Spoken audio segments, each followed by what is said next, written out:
Ahora sí, vamos a explicar cada propiedad una por una. Primero, vamos a ver la propiedad número 1. El campo eléctrico es cero en todas partes dentro del material conductor. Para demostrarlo, vamos a examinar qué ocurriría si esta propiedad no fuese cierta. Si hubiera un campo eléctrico dentro de un conductor, la carga libre se movería y crearía un flujo de carga o corriente.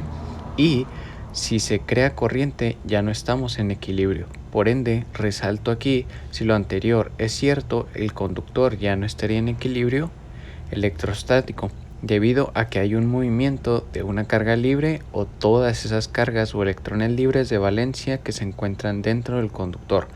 ¿Y por qué?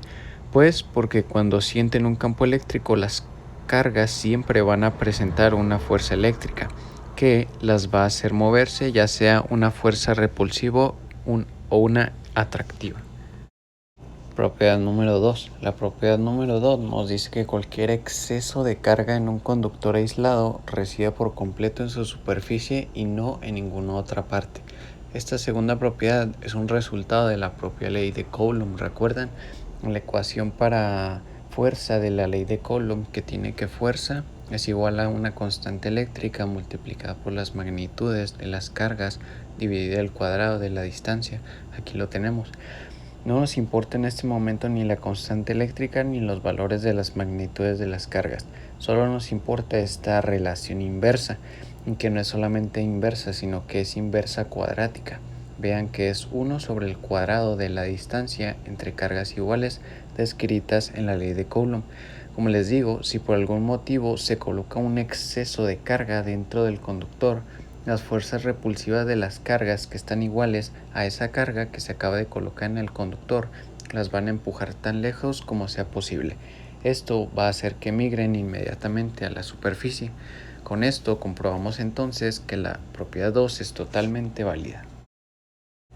Propiedad número 3. El campo eléctrico justo afuera de un conductor cargado es perpendicular a la superficie del conductor.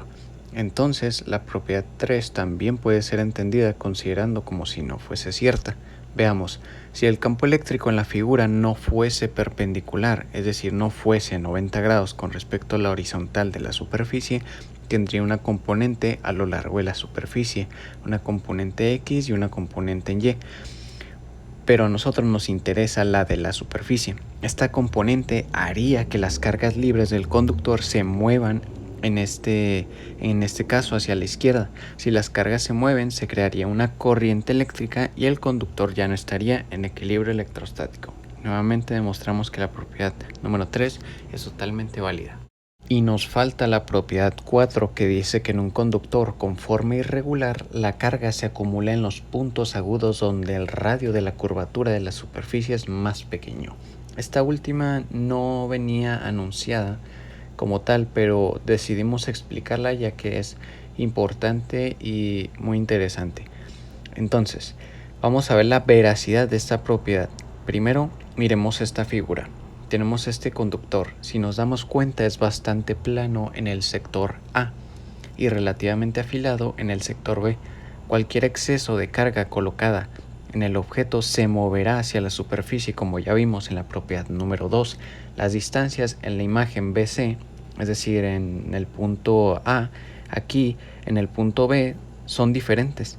En B, por ejemplo, se tiene una distancia mucho más pequeña que la parte A, por lo que la fuerza eléctrica será más intensa al punto de permitir que las cargas salgan del conductor hacia el aire. La distancia que, si bien podemos darnos cuenta desde el interior del conductor hacia la superficie en el caso B es menor que en la parte A, la fuerza los va a expulsar tan lejos como sea posible, pero probablemente se queden en la superficie, mientras que la parte puntiaguda o más estrecha, cuya curvatura tiene un radio inferior, va a tener una magnitud de fuerza superior debido a que la distancia es menor. Y recuerden que la fuerza es inversamente proporcional al cuadrado de la distancia.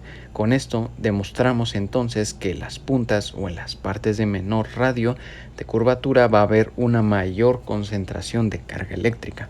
Esto último nos da una pequeña idea de cómo es que los pararrayos funcionan. Todo esto lo explicó en un experimento elaborado por Faraday. Así que de momento esto sería todo por nuestra parte y cualquier duda háganosla saber por favor. Gracias.